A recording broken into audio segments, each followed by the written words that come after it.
அனைவருக்கும் வணக்கம். Welcome to therapist talks. நான் ப்ரீவியஸ் ஷார்ட்ஸில் நான் போட்டிருப்பேன் உங்களுக்கு எது டாபிக் குறித்து பேச போகிறோன்றது பார்த்தோன்னா இன்றைக்கி பர்த் க்ரை, பர்த் ஹிஸ்ட்ரி ரொம்ப முக்கியமானது. அது எந்த ஹாஸ்பிட்டலுக்கு இருந்தாலும் சரி, எந்த ஹாஸ்பிட்டலில் குழந்தை பிறந்ததுனாலும் சரி, பேரண்ட்ஸு தயவுசெய்து அந்த ரெக்கார்டை ஹோல்ட் பண்ணுங்கள். எதனால் அந்த ரெக்கார்டை ஹோல்ட் பண்ணணும் என்ற ஒரு விஷயத்தை நான் உங்ககிட்ட இப்போ நான் எக்ஸ்பிளைன் பண்ணுறேன். சரிங்களா? பிறக்க போகும் அத்தனை குழந்தைங்களுக்கும் அத்தனை பேரண்ட்ஸுங்களுக்கும் என்னோடய வாழ்த்துக்கள். பிறந்து வளர்க்கும் அத்தனை பெற்றோர்களுக்கும் என்னோடய வாழ்த்துக்கள். சரிங்களா? இந்த பர்த் ஹிஸ்ட்ரி அது ரொம்ப முக்கியமானதுன்றது சொன்னேன் இல்லைங்களா? அது என்னன்னு பார்த்தோன்னா, ஒரு ஹாஸ்பிட்டல் செட்டப்புக்கு போகும்பொழுது டிஸ்சார்ஜ் ஆகும்பொழுது நியூ பார்ன் டிஸ்சார்ஜ் அசஸ்மெண்ட் ஷீட்டுன்ற மாதிரி சொல்லுவாங்க, இல்லைனா நியூ பார்ன் ரெக்கார்டிங் ஷீட்டுன்ற மாதிரி சொல்லுவாங்க. அந்த ஷீட்டில் பார்த்தோன்னு வச்சுங்களேன், அந்த பர்டிகுலர் ஷீட்டில் பார்க்கும்பொழுது குழந்தை என்ன பிளட் குரூப்பு, குழந்தை என்ன வெயிட்டு, குழந்தையோட ஹெட் சர்க்கம்ஃபரன்ஸ் எப்படி இருந்தது என்ற ஒரு விஷயங்கள் எல்லாம் அதில் மென்ஷன் பண்ணியிருக்கோம்.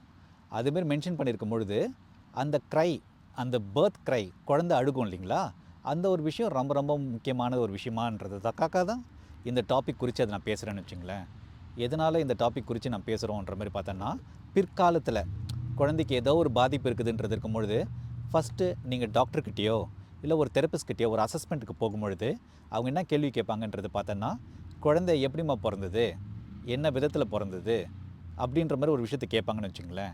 அப்படி கேட்கும்பொழுது நம்ம அந்த டைமில் யோசிக்காமல் இருக்கிறதுக்கு இதேமாதிரி ரெக்கார்ட் ஷீட்டை எடுத்துகிட்டு போய் டாக்டர்கிட்டையோ தெரப்பிஸ்ட்கிட்டையோ கொடுக்கும்போது தே நோ வெரி வெல் இந்த இதில் குறைபாடுகள் இருக்குது என்றது இருக்கும்பொழுது இதனால் இந்த பாதிப்பு வந்திருக்கலாம் என்ற மாதிரி டாக்டர்ஸோ தெரப்பிஸ்ட்டோ சொல்லுவாங்கன்னு வச்சுங்களேன்.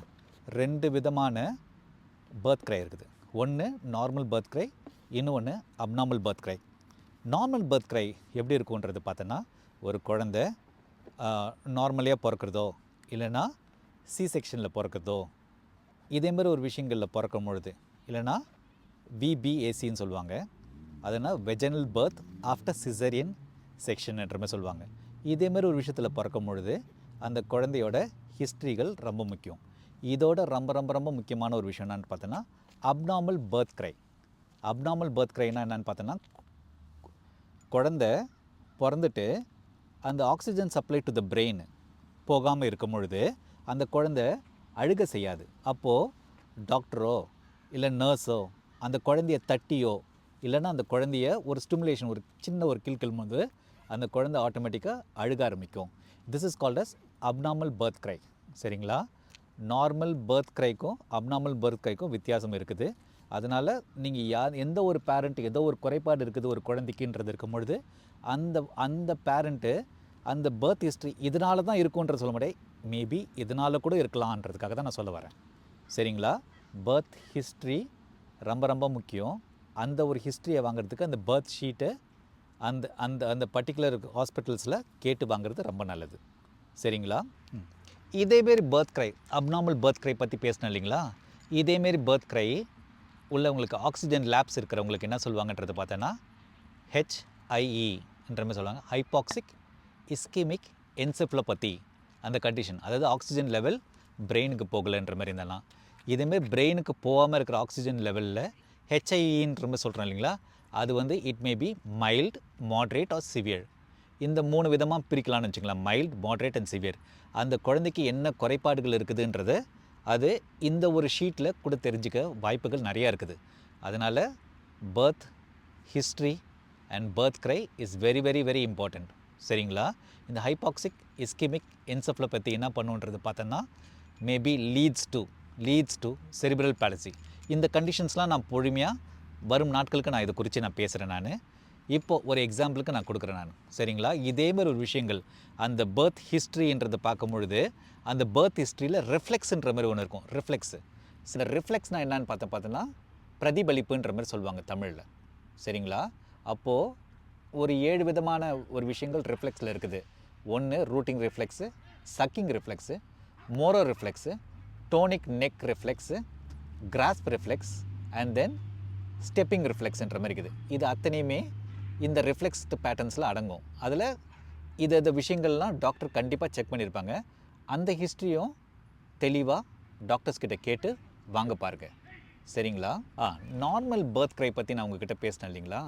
இந்த நார்மல் பர்த் க்ரை ஒரு குழந்தை ஒரு நாளைக்கு அழுகுதுன்ற மாதிரி பார்த்தோன்னா அது 2 to 3 hours for the first 5 வீக்ஸுக்கு அந்த குழந்தை அழுக செய்யும். சரிங்களா? இதெல்லாம் ஒரு சின்ன சின்ன பேட்டர்ன் உங்களுக்கு தெரிஞ்சுக்கணுன்ற ஒரு காரணத்துக்காக. இதெல்லாம் நார்மல் தான், அது ரொம்ப பெருசாக யோசிக்க தேவையில்ல. சப்போஸ் அப்நார்மல் க்ரைன்ற மாதிரி இருந்ததுன்னா அதை கொஞ்சம் யோசித்து பார்த்தீங்கன்ற மாதிரி யோசித்து பார்த்தாலே பொழுதும். சரிங்களா? இந்த ஒரு விஷயத்தில் இந்த ஹெச்ஐஇன்ற மாதிரி சொன்னாங்கள்ல, ஹைபாக்சிக் இஸ்கீமிக் என்செஃபலோபதின்ற மாதிரி சொன்னால, இந்த ஒரு விஷயம் நடந்ததுன்னா என்னென்ன நடக்கும் அந்த குழந்தைக்குன்றது பார்த்தோன்னா சீஷர், வலிப்புன்ற ஒரு விஷயம் அந்த குழந்தைக்கு நடக்கும். செகண்ட் திங் என்னென்னு பார்த்தோன்னா ப்ரீதிங் ப்ராப்ளம் வர்றதுக்கு அந்த குழந்தைங்களுக்கு நிறைய வாய்ப்புகள் இருக்கும். மூச்சு திணறல், ப்ரீதிங் ப்ராப்ளம் வர்றதுக்கு நிறைய வாய்ப்புகள் இருக்கும். மூணாவது என்னென்னு பார்த்தோன்னா இந்த மசில் டோன், இந்த சதை இருக்குது இல்லைங்களா, மசிலோட டோன், அந்த டோன் ஃப்ளெக்சிபிலிட்டி எந்த அளவுக்கு இருக்குது, ஹையாக இருக்குதா லோவாக இருக்குதா என்ற ஒரு விஷயங்கள் கூட அந்த ஒரு குறைபாடெல்லாம் நம்ம கண்டுபிடிக்கலாம்னு வச்சுங்களேன். இது எல்லாமே உங்களுக்கு ஒரு ஹிண்ட்டாக சொல்கிறேன். அது எப்படின்றது பாருங்கள். You can just keep on texting me, messaging me, or even call me, so I can just respond and reply to you. சரிங்களா? இந்த ஒரு வீடியோ உங்களுக்கு ரொம்ப வேல்யூவாக இருக்கும்னு நினைக்கிறேன். சரிங்களா? hope you enjoy the video and give your valuable feedback. நன்றி, வணக்கம்.